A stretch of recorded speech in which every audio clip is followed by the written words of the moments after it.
والصادقین والصادقات، چوتھی صفت سچ بولنے والے مرد اور سچ بولنے والی عورتیں. کوئی 10 صفات بتائی جا رہی ہیں. پہلے سے ارادہ کر کے بیٹھو کہ انشاءاللہ اس پر عمل کریں گے. جہاں بھی ایسی چیزیں آئے تو دل میں پکی نیت کر لینی چاہیے کہ انشاءاللہ ان صفات کو، جب یہ اللہ کو پسند ہے، یہ چیزیں، یہ 10 صفات اللہ کو محبوب ہے، اللہ کے پسندیدہ جو ایمان والے ہیں، کامل ایمان والے، ان کے اندر اللہ تعالیٰ چاہتے ہیں کہ 10 صفتیں ہوں. تو ہم سب کی خواہش ہونی چاہیے کہ یہ صفات انشاءاللہ میرے اندر بھی پیدا ہو جائے. تو ارادہ کر کے بیٹھے کہ انشاءاللہ یہ 10 صفات کو سنیں گے اور اس کو اپنی زندگی میں ضرور داخل کریں گے انشاءاللہ. ٹھیک ہے انشاءاللہ. چوتھی صفت ہے والصادقین والصادقات، سچ بولنے والے مرد اور سچ بولنے والی عورتیں. سچائی، ہر چیز میں سچائی ہو جائے، بات میں سچائی، عمل میں سچائی، نیت میں سچائی، ایمان میں سچائی، ہر جگہ صدق، ہر چیز میں سچائی. سچ اللہ تعالیٰ کو پسند ہے، اللہ تعالیٰ کا حکم ہے سچ بولو. جھوٹ اللہ تعالیٰ کو پسند نہیں. جھوٹ منافقین کی صفت ہے، اللہ کے نافرمان بندوں کی. ایاکم والکذب، جھوٹ سے بچو، فإن الکذب یہدی الی الفجور. یہ جھوٹ جو ہے آہستہ آہستہ انسان کو بڑے بڑے گناہوں کی طرف لے کر جاتا ہے، اور یہ گناہ انسان کو جہنم تک پہنچاتے ہیں. اور سچائی انسان کو، ان الصدق یہدی الی البر، سچائی انسان کو آہستہ آہستہ نیکیوں کی طرف لے کر جاتی ہے، اور نیکی انسان کو جنت تک پہنچاتی ہے. اس لیے کہا گیا سچ بول. سچائی کی عادت ڈالنی چاہیے، سچ بولنے کی، کسی بھی حال میں جھوٹ نہیں. کسی کو خوش کرنے کے لیے بھی نہیں، کسی کے خوف سے بھی نہیں. کسی کے ڈر سے انسان جھوٹ بولتا ہے، یا کسی کو خوش کرنے کے لیے. دوست کو خوش کرنا ہے، اگر سچ بولیں گے دوست ناراض ہو جائے گا، تو یہاں آدمی جھوٹ بول دیتا ہے دوست کو خوش کرنے کے لیے. یا کسی کے ڈر سے، ابا کے ڈر سے، ابا نے کوئی کام بولے اور نہیں کرے، بھول گئے، اب ابا نے پوچھ لیے تو ڈر سے جھوٹ بول دیے، جھوٹا بہانہ لگا دیا. نہیں، کسی کے ڈر سے بھی جھوٹ نہیں بولنا ہے، اور کسی کو خوش کرنے کے لیے بھی جھوٹ. ہر حال میں سچ. سچ اللہ تعالیٰ کو پسند ہے، سچ نیکیوں کی طرف لے کر جاتا ہے، اور جھوٹ اللہ تعالیٰ کو پسند نہیں، منافقین کی صفت ہے. اسی لیے تو کتنی خطرناک چیز ہے یہ کہ جب آدمی جھوٹ بولتا ہے، اذا کذب العبد تباعد عنہ الملک میلا من نتن ما جاء به، كما قال حضور صلی اللہ علیہ وسلم. جب آدمی جھوٹ بولتا ہے اتنی خطرناک بدبو ہے جھوٹ میں کہ فرشتہ 1 میل دور چلا جاتا ہے اس کی بدبو کی وجہ سے.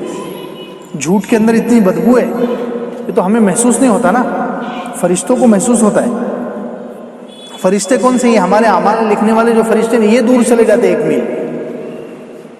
یہ اعمال لکھنے والے فرشتے جب انسان جھوٹ بولتا ہے وہ بدبو کی وجہ سے 1 میل دور چلے جاتے ہیں.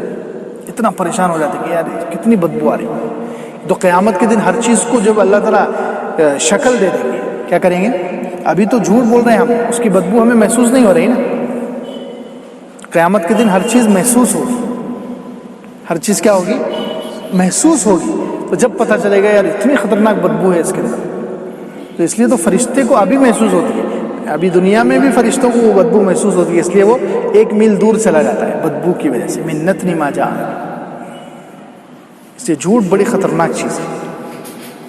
اور بہت کہتے ہیں کہ جانوروں کو بھی جھوٹ سے نفرت ہے. علامہ ابن قیم رحمۃ اللہ علیہ کا عجیب واقعہ لکھا ہوا ہے. علامہ ابن قیم رحمۃ اللہ علیہ، دیکھو جانوروں کو بھی جھوٹ سے نفرت ہوتی ہے. علامہ ابن قیم رحمۃ اللہ علیہ کہتے ہیں کہ میں ایک مرتبہ ایک درخت کے نیچے بیٹھا ہوا، اب وہاں پر ایک چیونٹی آئی. چیونٹی کتنی چھوٹی مخلوق ہے، تو چیونٹی آئی اور اس درخت کے نیچے ایک پرندے کا پر تھا.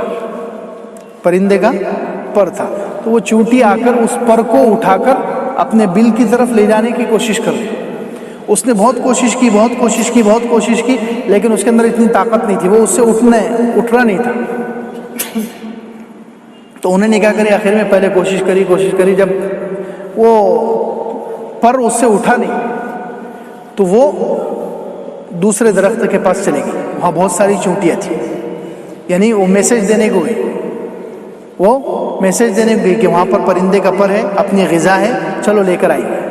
تو تھوڑی دیر کے بعد علامہ ابن قیم رحمۃ اللہ علیہ کہتے ہیں میں دیکھ رہا ہوں غور سے، تو کہتے تھوڑی دیر کے بعد بہت سارے چیونٹیوں کی فوج آ گئی، بہت ساری چیونٹیاں آ گئی پر اٹھانے کے لیے. علامہ ابن قیم رحمۃ اللہ علیہ کہتے ہیں میں نے سوچا کہ ان کے ساتھ ایک گیم کھیلنا ہے. ان کے ساتھ کیا کرنا ہے؟ ایک گیم کھیلنا ہے, کھیل کھیلنا ہے. تو انہوں نے کیا کرے, جب چونٹیاں سب قریب آئی, علامہ ابن قیم رحمۃ اللہ علیہ کہتے ہیں میں نے وہ جو پر تھا پرندے کا وہ اٹھا کر چھپا لیا, وہ اٹھا کر چھپا لیا پیچھے.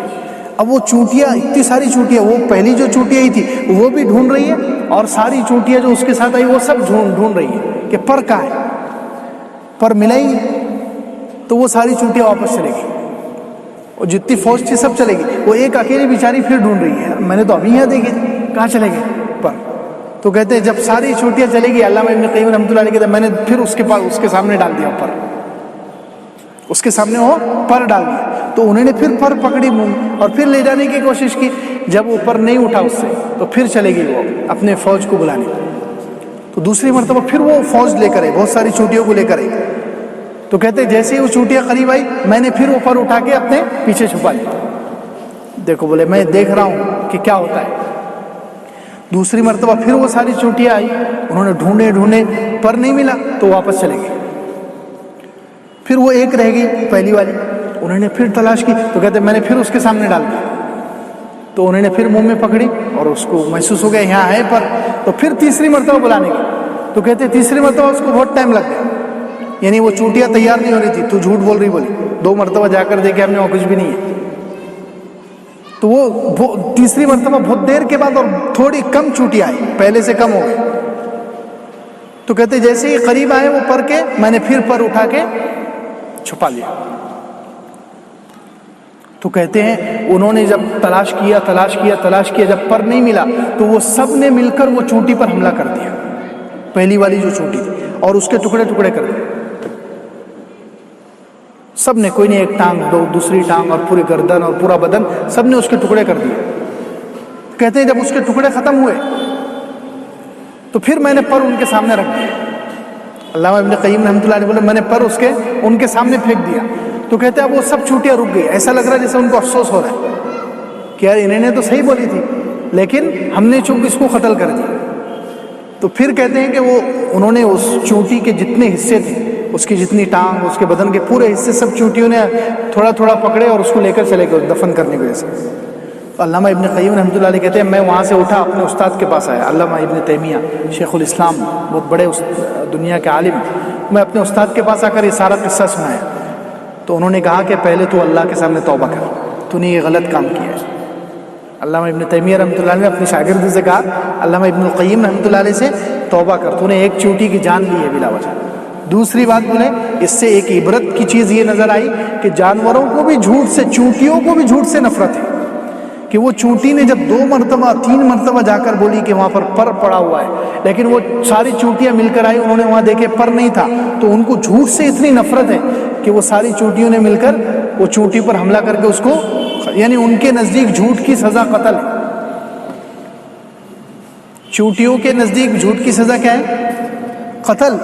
کہ ایسی جھوٹے شخص کو زندہ رہنے کا کوئی حق نہیں, جھوٹی چونٹی کو زندہ رہنے کا کوئی حق, انہیں مر جانا چاہیے. اب بتائیے جانوروں کا یہ فیصلہ ہے, تو ہم تو انسان ہیں, مسلمان ہیں, تو ہمیں جھوٹ سے کتنی نفرت کرنی چاہیے. ایک جانور چونٹی اتنی چھوٹی سی مخلوق ہے, لیکن ان کے اندر اتنا سینس, اتنا احساس ہے جھوٹ کے بارے میں, اور جھوٹ کو برداشت نہیں کر سکتے, قتل کر دیتے.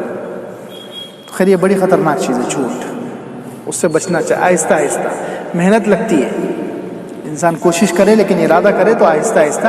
اللہ کے رسول صلی اللہ علیہ وسلم نے کہ انسان سچ بولتا رہتا ہے یہاں تک کہ ایک وقت آتا ہے کہ اللہ کے پاس وہ صدیق لکھ دیا جاتا ہے. سبحان اللہ. انسان سچ بولتا رہتا ہے, سچ بولنے کی کوشش کرتا رہتا ہے, تو ایک وقت آتا ہے کہ وہ صدیق لکھ لیا جاتا ہے. اور آدمی جھوٹ بولتا رہتا ہے, اتنا جھوٹ بولتا ہے کہ اللہ کے پاس وہ کذاب لکھ دیا جاتا ہے, جھوٹا. تو یہ بڑی خطرناک چیز ہے. اس لیے سچے مسلمان مردوں اور عورتوں کی چوتھی صفت کیا ہے؟ سچ بولنا. وہ صادق, سچ بولنے والے مرد اور سچ بولنے والی عورتیں. اس لیے ہمیشہ سچ بولنا چاہیے, جھوٹ سے بچنا چاہیے.